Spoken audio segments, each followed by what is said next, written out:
With 45 destinations in 16 countries, Airlink is the second largest airline in the African continent, and you've probably never heard of them. Tonight we're flying on Airlink on the most popular route in South Africa, Johannesburg to Cape Town, in the business class cabin of their Embraer 195 aircraft. Without much of an idea of what to expect on board a regional African airline, I turned out to be pleasantly surprised.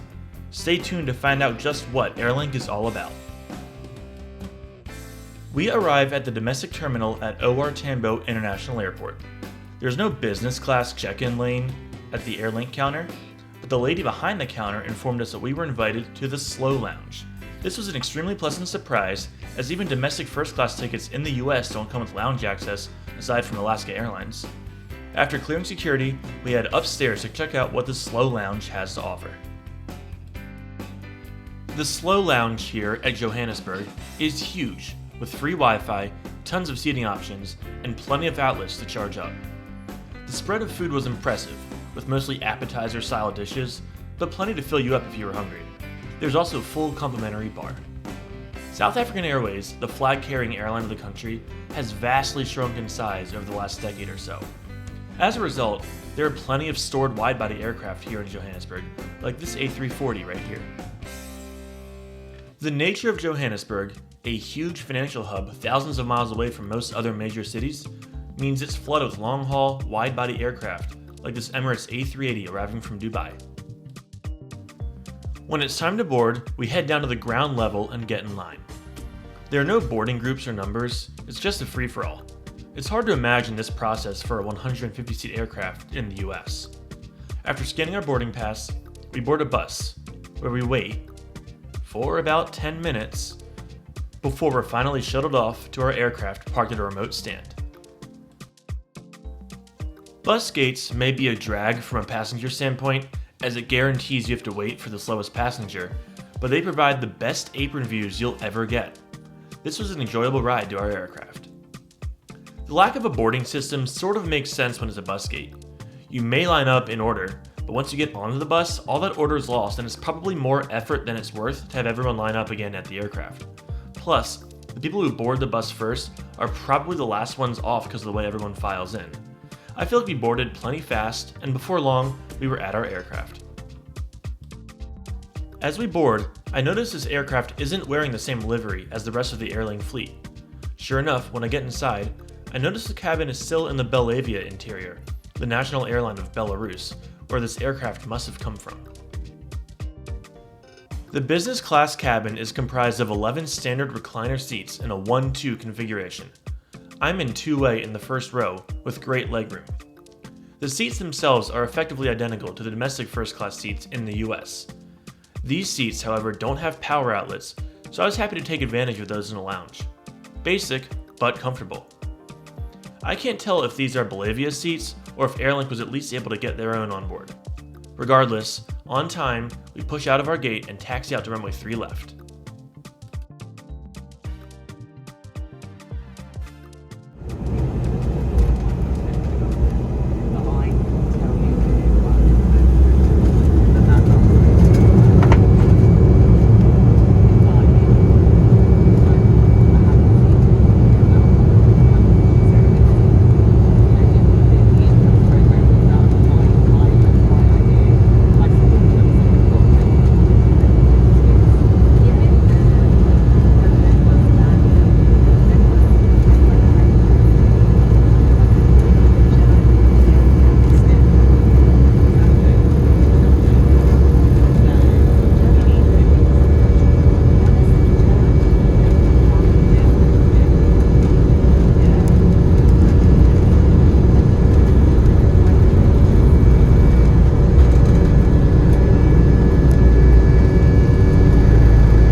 We're airborne at 6:15 p.m., just in time to catch the very last of this beautiful African sunset.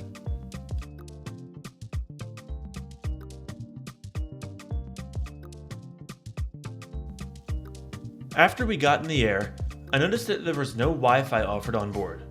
There was, however, a huge in-flight magazine. COVID almost completely killed these, so it was really cool to see, and the airline encouraged you to take a copy home with you too. This was great to have with no Wi-Fi, and my phone was running low on battery anyway, so I had a great time playing games to pass the time. Wait, what's this? A hot towel? Does that mean what I think it means? There's a hot meal service on this flight, and it's legit too. I got the beef option, which was a sort of cottage pie. It came with a potato salad and a pumpkin spice cheesecake. It was really good. Other options were a chicken or vegetarian dish, but I wasn't sure what exactly the vegetarian dish entailed. Given the 6 p.m. departure, a dinner was a really welcome surprise. Dinner wrapped up with about 45 minutes left of this 2-hour flight, so I settled in and played some more games the rest of the time. Let's talk a little bit about what Airlink is. Initially formed in 1992, it's always been a Southern Africa regional airline. A few years after its founding, it partnered with South African Airways and became branded as South African Airlink. In 2006, the partnership ended and the airline earned a spot on the IATA registry 2 years later after completing the safety audit. Since then, Airlink has been the regional airline for South Africa, including becoming the only airline to operate commercial flights to the remote island of St. Helena in the South Atlantic Ocean, over 1,200 miles from the nearest land. For flights of this length, Airlink has a ton to offer. The lounge access for business class passengers was a great perk, and the hot meal service was really impressive.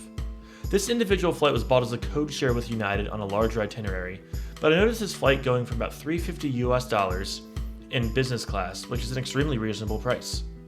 The airline will ultimately benefit from adding power outlets at every seat and equipping their aircraft with Wi-Fi. As a business class passenger, it's hard to get a lot of business done without those two. All in all, it was a great flight and a super easy way to get around South Africa. Before long, we're in the beautiful city of Cape Town.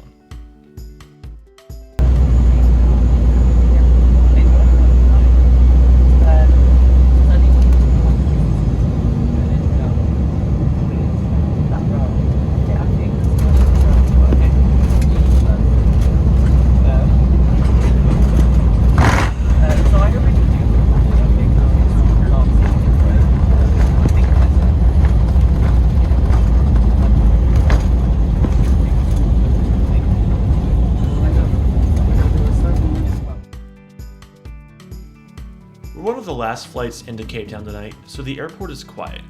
We technically parked at a bus stand, but it was right next to the terminal entrance, so it would have been a lot quicker to just walk in than to wait for the bus to fill up. Oh well. I hope you enjoyed this video as much as I enjoyed the flight. If you did, be sure to drop a like and subscribe to the channel for more trip reports coming soon. If you want to support the channel directly, the link to buy me a coffee is in the description. Your support goes to more great trips like this one. Thanks for watching. Until next time.